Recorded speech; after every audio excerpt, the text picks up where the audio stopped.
Hello, welcome. Bienvenidos a Spanish with Profe. In this channel, we will learn Spanish. En este canal, vamos a aprender español. I will be your professor. I am a native speaker of Spanish, and I hold a PhD in Spanish from the University of California. I have been teaching Spanish for over 20 years at the university level. Feel free to leave your comments below with any questions about learning Spanish and any video topics you would like me to cover next. Don't forget to smash the like button, subscribe, and hit the notification bell for future videos. It helps tremendously with YouTube algorithm so other people can know more about Spanish with Profe. Muchas gracias. In today's lesson, we are going to talk about the verb estar, which is another form of the verb to be in English. Remember that earlier in another lesson, we learned the verb to be by ser. So now we're just going to talk about estar. And briefly, I'm going to compare both of them so you can see how in Spanish we use them. ¿Listos, chicos? Ready? Vamos a comenzar. Let's begin.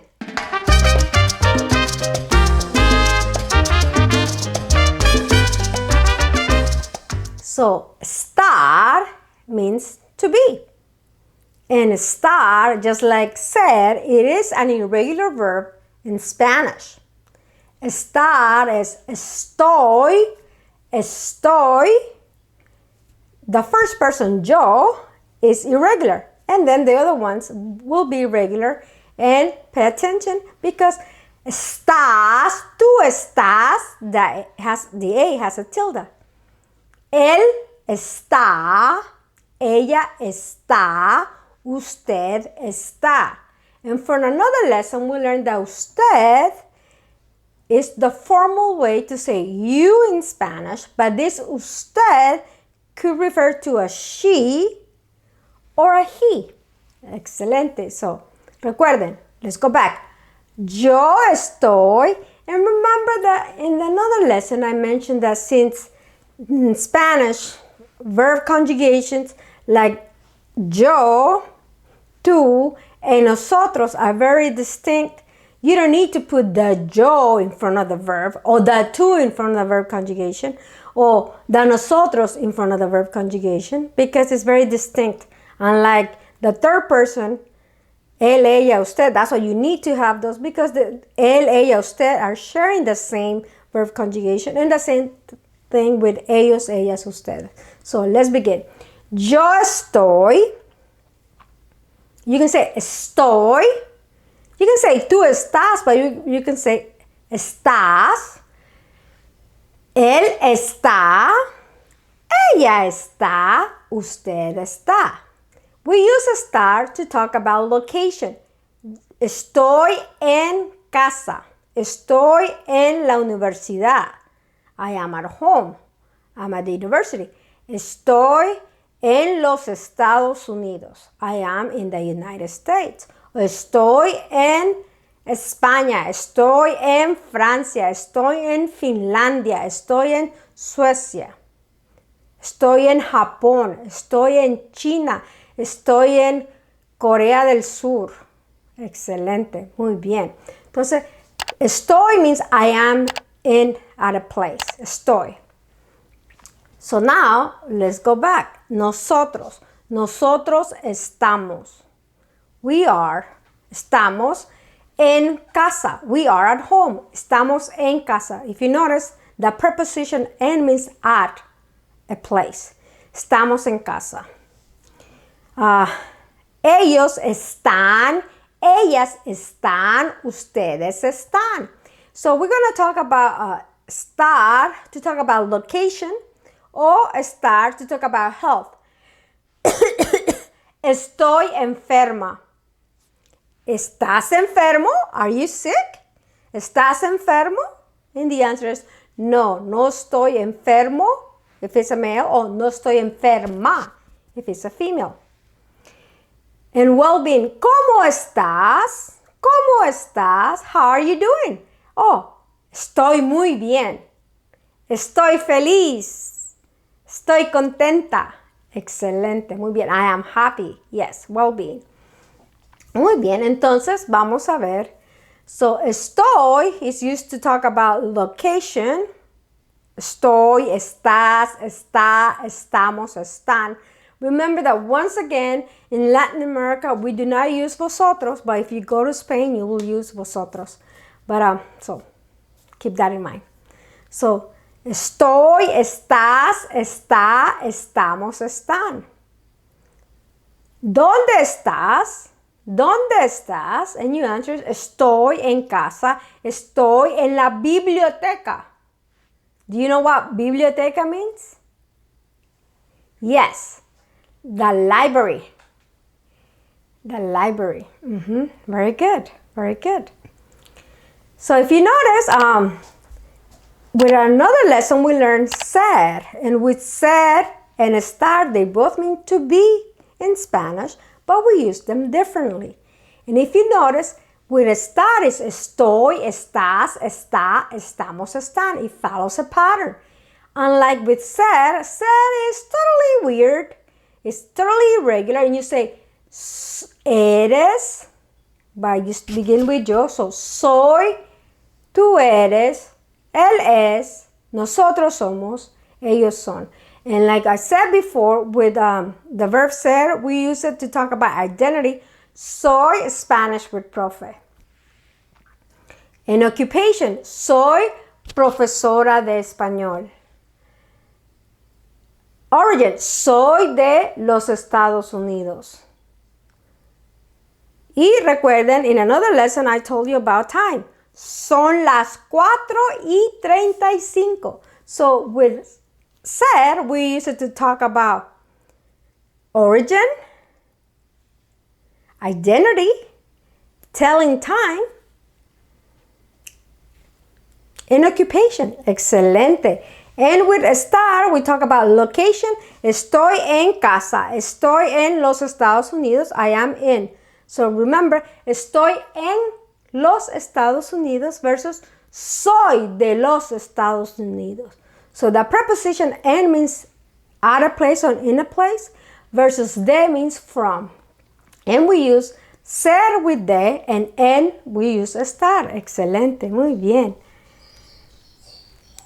Remember to smash the like button, subscribe, and hit the notification bell for future videos. Now tell me, ¿de dónde eres? ¿Y cómo estás? Excelente, sí. Soy de los Estados Unidos y estoy bien. Yes. What if I say, ¿cómo eres? ¿Cómo eres? That question is asking, how are you like? Are you tall? Are you short? Yes. ¿Cómo eres?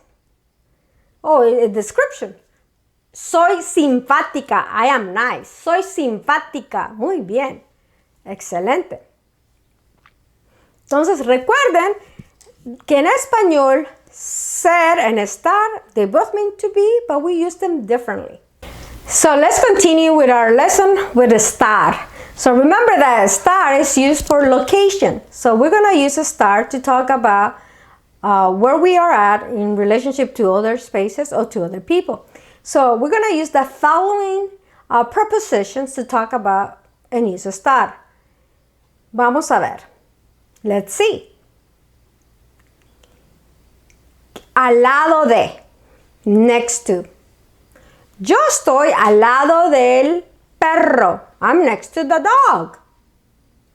A la derecha. A la derecha means to the right. A la derecha. El gato está a la derecha. The cat is to my right. A la izquierda. El perro está a la izquierda. The dog is to the left. A la izquierda. Izquierda. Izquierda. Derecha. Izquierda. Derecha. Izquierda. Derecha. Muy bien. And, unlike in English, and means in or on or at. And el libro libro está en la mesa. The book is on the table. La biblioteca está cerca de la cafetería. The library is close to the cafe. Cerca de. Debajo de. That means under. Debajo de. El gato está debajo de la mesa. The cat is under the table. El gato está debajo de la mesa. O el gato está en la mesa. The kitty cat is on the table. You know how cats are. Muy bien. Excelente. Delante de. El perro está delante de mí. The dog is in front of me. O el perro está detrás de mí. The dog is behind me. Detrás de mí. Muy bien. El gato está encima de la mesa. That means the cat is on top of the table. Encima. Encima. In Spanish, we have en, encima, and sobre to say on top of something. Muy bien. Entre. La profesora está entre el perro y el gato. La profesora está entre el perro y el gato. The professor is between the dog and the cat. Excelente. Entre. Entre. And entre in here is being a preposition, but you could hear this if you ever go to an office. Say, come on in, entre, entre. That means come in. Entrar. Muy bien. Lejos de. Far away. Lejos de. La universidad está lejos de mi casa. La universidad está lejos de mi casa. La universidad está lejos de mi casa. That means the university is far away from home, from my house. Mi trabajo está lejos de mi casa. Mi trabajo está lejos de mi casa. That means, yes, that means that my work is far away from my house. Mi trabajo, excelente. That means work. Excelente, muy bien. Sobre. Sobre in this case means on top of. Sobre. El gato está sobre la mesa. The cat is on the table. Excelente. Entonces recuerden, chicos, que estar is used to talk about location. Location, location, location. And those were some of the prepositions that we use with estar to talk about our space in relationship with things. Muy bien. Entonces, recuerden, estar es estoy, estás, está, estamos, están. And we use it for location, for health, and for well-being. And I briefly talk about ser. In another video coming up, we're going to spend more time talking about their differences and their usage. So with ser, we talk about identity, occupation, origin, and telling time. Recuerden, chicos, to smash the like button, subscribe, and hit the notification bell. It helps with the YouTube algorithm. Muchas gracias y hasta la vista. Smash the like button.